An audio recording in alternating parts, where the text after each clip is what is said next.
Good morning बेटा। हम लोग अभी अध्याय 4 दिल्ली सल्तनत का विस्तार पढ़ रहे हैं, है ना। और क्या कर रहे हैं, हम लोग एक एक पात्र के माध्यम से पढ़ रहे हैं, है ना। अभी तक हम लोग पढ़े, उसमें मनोरमा बोलती है ना। वह क्या पूछती है, कहती है गुरुजी लगता है कि अलाउद्दीन के साम्राज्य का सभी खर्च युद्ध से और किसानों के लगान से निकलता था, पूछती है ना। ये देखिए यहाँ पर दिख रहा है कि नहीं दिख रहा है, ये नक्शा में दिख रहा है ना। और क्या लिखा है, अलाउद्दीन खिलजी का साम्राज्य सन 1315 ईस्वी, है ना, उनका साम्राज्य, है ना।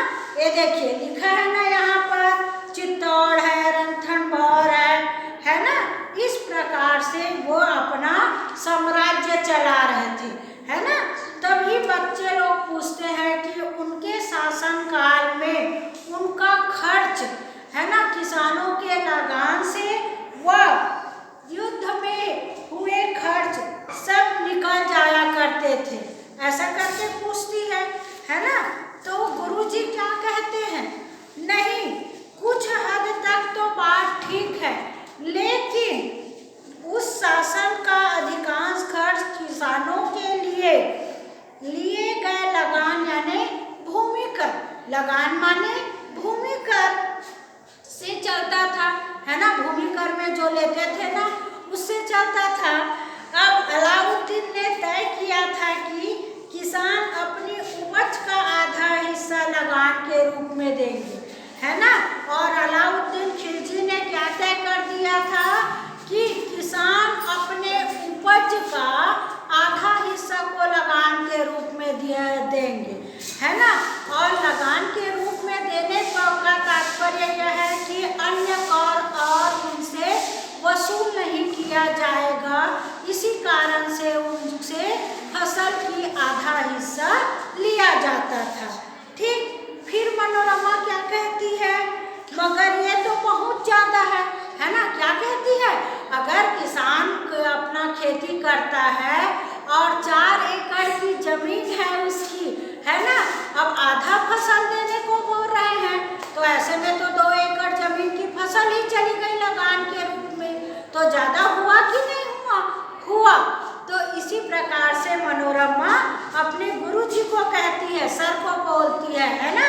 जैसे मैं शिक्षिका हूँ तो आप लोग मेरे को पूछते हो कि नहीं, वैसे ही तब उसके शिक्षक क्या बोलते हैं, है ना। वह कहते हैं ज़्यादा तो था, लेकिन अलाउद्दीन ने उस समय प्रचलित छोटे छोटे करों को हटा दिया था, है ना।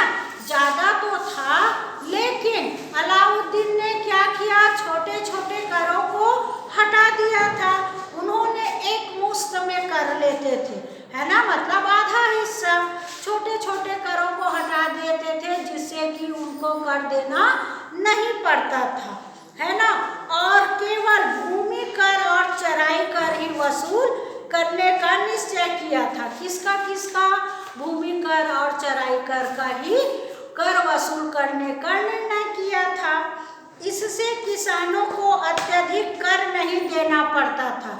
इससे क्या होता था, किसानों को अधिक कर देना नहीं पड़ता था। और कर वसूल करने वाले पुराने राजाओं और अधिकारियों को भी नुकसान हुआ, है ना। पर वहाँ पर कर वसूल करने वाले पुराने राजाओं और अधिकारियों को भी नुकसान तो हुआ, है ना। क्यों हुआ, क्योंकि उनकी आय कम हो गई थी। उनकी आय क्या हो गई थी, कम हो गई थी, जिससे उनका क्या होता था, नुकसान होता था। अब जया पूछती वह कैसे, है ना, वह कैसे नुकसान पहुंचा करके पूछ रही है। तो वह क्या कहती है, अलाउद्दीन के समय के है ना। तब शिक्षक कहते हैं अलाउद्दीन के समय से पहले ये राजा और गांव के मुखिया ही किसानों से लगान इकट्ठा करते थे। जब अलाउद्दीन की साम्राज्य नहीं आई थी, उस समय वो लोग क्या करते थे, गांव के मुखिया ही किसानों से लगान इकट्ठा करते थे। गांव के मुखिया ही क्या करते थे, किसानों से लगान इकट्ठा किया करते थे। लेकिन अब सुल्तान के अधिकारी खुद से लगान की वसूली करने लग गए, है ना। और अब क्या करते हैं, सुल्तान के अधिकारी लगान वसूल करने लग गए। इससे उन राजाओं व मुखिया लोगों को जो रियायतें मिली हुई थी वे खत्म हो गई थी, है ना। तो उनको जो रियायतें मिली हुई थी वह क्या हो गई थी, खत्म हो गई थी। वे अब किसानों से मनमानी वसूली भी नहीं कर सकते थे। इससे क्या हुआ कि उन लोगों ने किसानों से मनमानी तरीके से कर वसूल नहीं किया करते थे, है ना। इस प्रकार अलाउद्दीन ने किसानों से सीधा संपर्क बनाया और बीच के बिचौलियों को हटा दिया, और जो बीच के बिचौलिए थे उनको क्या कर दिया, हटा दिया, है ना। इस प्रकार से उनके साम्राज्य के समय वह आधा कर किसान दिया करते थे। ठीक, अब फिर इतने में जावेद उठकर पूछता है, अरे इतने कम समय में अलाउद्दीन ने कर व्यवस्था में बहुत सुधार किया, है ना।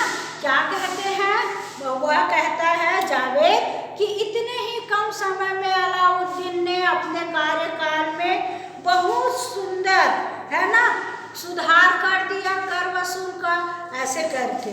तब शिक्षक क्या कहते हैं, शिक्षक बोलते हैं, हाँ, अलाउद्दीन ने दिल्ली में अपने सैनिकों को कम कीमत में पर्याप्त सामान मिले, है ना, कम कीमत में पूरा उनको सामान मिले, इसके लिए भी विशेष प्रयास किया, है ना। कभी कभी क्या करते थे, बिचौलिए लोग ज्यादा कीमत लिया करते थे, है ना, सामान के लिए। तो उन्होंने क्या किया, कम कीमत पर ही उनको सही और पूरा सामान मिले, इस पर भी विशेष प्रयास किया था, है ना। उसने सभी सामानों की क्या कर दी थी, कीमत तय कर दी थी। उन्होंने क्या किया, सारे सामान की कीमत तय कर दी थी, है ना। इस प्रकार से वह पूरे राज्य में ऐलान कर दिया था कि जो भी व्यापारी उससे अधिक कीमत लेगा या सही वजन से कम तौलेगा, उसे कड़ी से कड़ी सजा दी जाएगी, है ना। जैसे आप लोग जाते हो दुकान में, कुरकुरे चिप्स लेते हो कि नहीं लेते हो, लेते हो तो उसका रेट लिखा रहता है कि नहीं लिखा रहता है ना। 5 रुपया, 10 रुपया, 7 रुपया। तो 5 रुपया वाला मंगोगे तो वह 5 रुपया ही वाला देगा, ये नहीं कि 7 वाला है, 4 वाला है, 3 वाला है, और आप 5 में मांग रहे हो तो वह 7 रुपया ले रहा है ना, ऐसा नहीं करेगा। उसकी कीमत वहाँ तय कर दी गई थी और वजन भी तय कर दिया गया था, जिससे कि वह सही वजन और सही कीमत सभी को दिया करते थे, जिससे व्यापारियों को क्या होता था, लोग व्यापारी भी अपना ज़्यादा फायदा नहीं कर सकते थे और पूरे अन्य लोगों को भी नुकसान नहीं होता था। इस प्रकार से वह अपना कार्य कर रहे थे। उसके बाद साथ ही सभी वस्तुओं के बाजार को नियत स्थान पर रखा ताकि मूल्य को नियंत्रित किया जा सके, है ना। अब जैसे कि आप लोग के यहाँ ही मार्केट लगता है कि नहीं लगता है ना। तो जगह जगह लगता है क्या, नहीं लगता है, एक जगह लगता है ना। मान लिया जाए आपके क्षेत्र में 3 जगह मार्केट लगती है, तो सिर्फ 3 जगह ही मार्केट लगेगी, है ना। और उस मार्केट में सभी वस्तुओं की कीमतें रहती है, जो जैसा जैसा है। जैसे कोई व्यक्ति 50 रुपया किलो आलू दे रहा है, तो ये नहीं कि कोई 25 दे रहा है, 20 दे रहा है, सबकी कीमत तय रहती है उस मार्केट में, है ना, सभी वस्तुओं की। वैसे ही वह वस्तुओं की कीमत व उसका वजन पूरा वह कीमत तय कर दिए थे, जिससे कि वह क्या किया करते थे, मूल्य को नियंत्रित करे, है ना।